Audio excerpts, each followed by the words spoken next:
Welcome to another episode of Let's Talk Health and Home with Stephanie. In today's episode, we are at 22nd Barbell in Johnston, Iowa, and we are going to take you along for a strength training session with my coach, Wes. So Wes is not only the owner of 22nd Barbell, but he is also a strongman competitor himself, as well as an ultramarathon runner. I'm super excited to have him on today's show to be sharing with all of you his knowledge. Wes is an incredible coach because he gets to know his clients. He learns what their personal goals are, whether you are looking to be competitive in a strength competition, whether you are a high school student who is looking to gain skill and strength for your specific sport. Maybe you're a mom who's looking to maintain tone and fitness, as well as to those that are looking to build stability and balance so that as they age, they have the greatest quality of life. So today we're going to be working on the foundations. So we're going to be addressing the 3 basic moves for strength competitions. So we're going to be looking at the squat, we are going to be looking at the bench press, and then lastly we're going to be talking about the deadlift.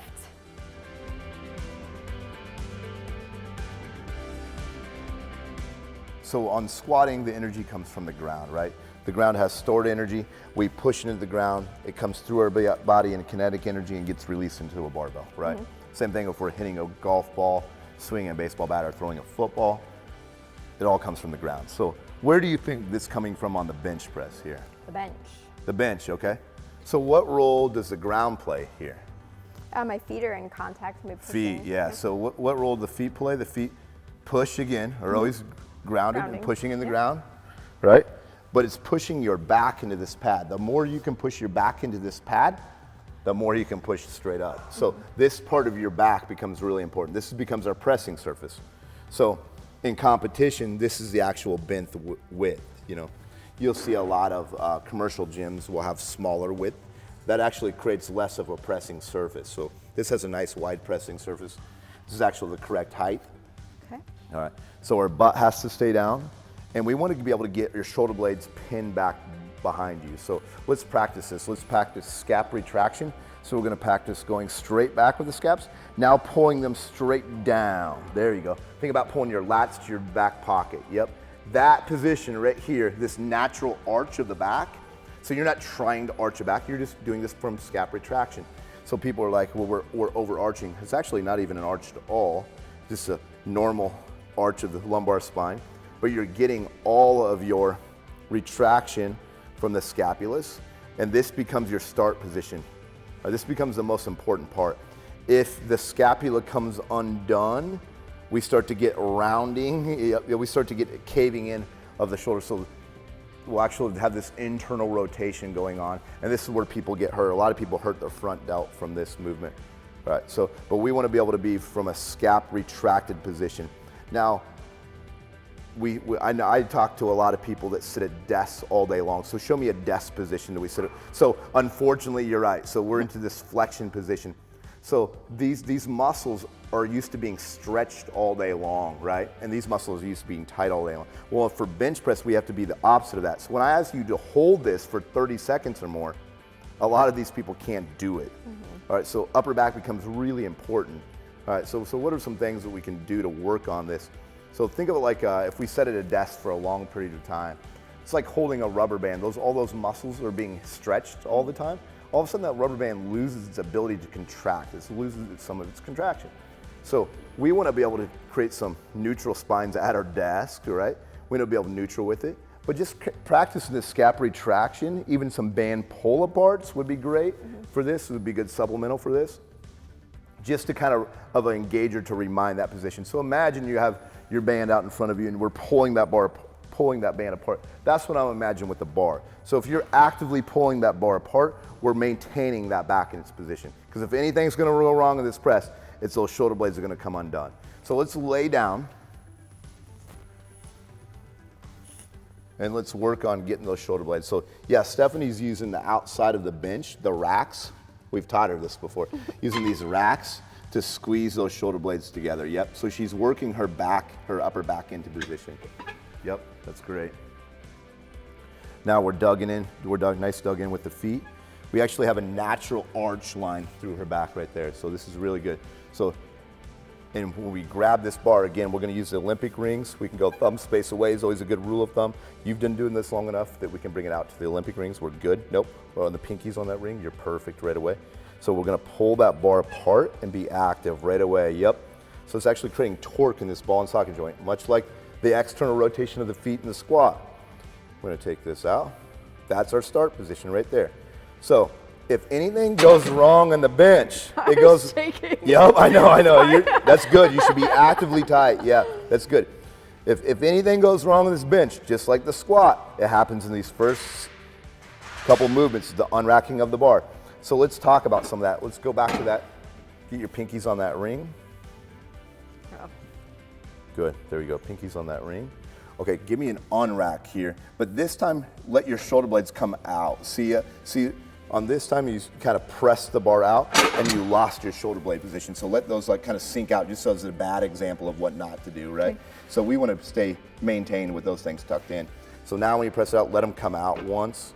Yep, and you'll see that chest fall right away. That's just a good cue to re-rack that bar and set up again. So our racks are designed with just a little bit of a lip here, just so for that very reason. You don't have to clear a lot. Right. Now, a lot of commercial racks, you might have to clear 3 or 4 inches. Yep. So imagine if you have to come up, this high to clear that, Well, and then you're going. And then you're losing your back position, right? That's right. So you lost all your setup. That's exactly right.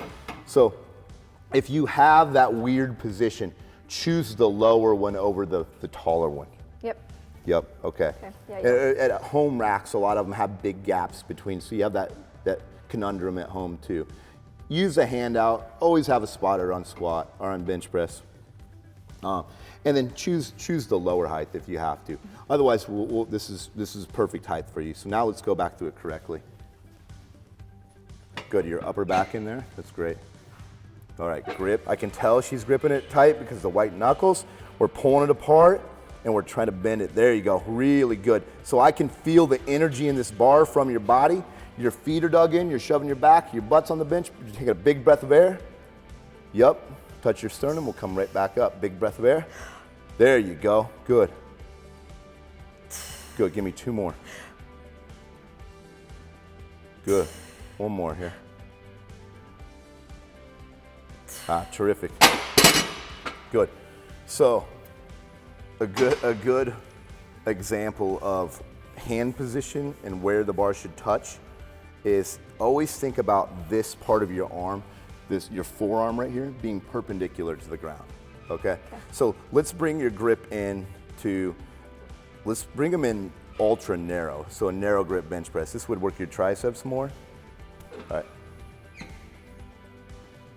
Good. There you go. Good, we'll unrack it here. Good, so the same unrack, same shoulder blades. Now watch where she has to touch here to keep this part of her bar. So now she's got to touch a lot lower. You feel that bar touch lower? That's the only way to keep that bar. So that's correct. So now if we widen your grip, let's come back. Let's just widen your grip real quick. Stay in that position. Now let's widen your grip. Now to keep that bar, now to keep this perpendicular, is you're going to touch to a much higher, most sternum. Yep. Yep, very good, very good. So touching spots do matter according to where your grip's at, and keeping this thing perpendicular to the ground. That's really good. So let's talk about some common faults we see on this.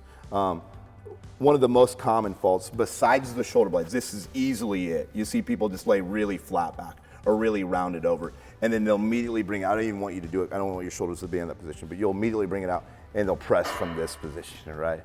So we want to be able to be tall chest. So let's talk about your hand position. So let's go back to the pinkies on that ring. Now, if you're committed to pulling this bar apart and trying to squeeze your pinky the hardest you can, every time we touch a bar, pinky is responsible for most of the grip strength. So squeeze the heck out of it through the pinkies. That is locking your wrist in position, right? Now, if you're not committed to pulling apart, relax there just a little bit. Yep. Now unrack this. That bar is going to want to fall back onto we call this the term getting handcuffed. You see all the energy is coming from this bone, and now the bar's behind that bone. So I don't want to do that too much to you, but a lot of people, when they unrack, they're already handcuffed, all right? But that's just from not pulling the bar apart and getting their back set. People say, well, I have weak wrists. It's actually, you probably have strong enough wrists. We're just not cueing it correctly. Yep. So this becomes the most important part. As a trainer, I can feel how much energy you're bringing into that bar. If I just go to hand it out to you, go nice and tight. There you go, big breath of air. There you go, now let's unrack it. Let's maintain that breath to a touch. A lot of energy in that bar. Good, yes, perfect. Yeah. Benefits of bench press. What are the muscles we're being worked here, right? Yeah, all of your upper, so your pecs, your shoulders. Shoulders, triceps, yep. And then even your lats. Lats become a stabilizer, yep, that's it. It's a big movement. And the legs play a big role in this movement. Driving through. You'll start to find people with pretty good physiques tend to move a lot of weight in this movement too. Some big shoulders, a big chest. This is a good movement with done correctly. It's one of those we might want to avoid if we can't get into these positions. Some good substitutes would be dumbbell bench pressing from a neutral grip position. Every time we bring that elbow out, we're running in position, we're running in trouble with that shoulder, all right? So as long as our scapulas are pulled back behind us and we're nice and tall, we can be in that elbow out position. But if we fall here and then we're in that elbow out position, we have so much more rotation to touch the ground right here. Right. Let's use it as an example here real quick. I don't want you on rack because I don't want you to be in a bad position but let's just pretend like you have the bar in your hand. Good, scoot this way just so we get out from that bar. There we go. Good, so let's act like you have the bar in your hand here. Good, so we're nice and arched up, big breath of air. Okay, big breath of air. Now bring it down. Okay, so she right there would be a touch, right? So you can see this is how much rotation. You can kind of note her elbow where it hits underneath the bench right there. All right, now come back up. Now lay flat as possible, right? All right, now go ahead, drop it down.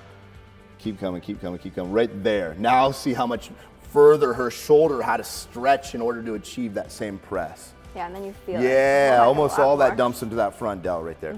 So a lot of injuries occur, not because they may be plenty strong, they just can't get in the right position in their scapula. And that could be because they're sitting, working at a desk all the time, and it's hard to get those things back.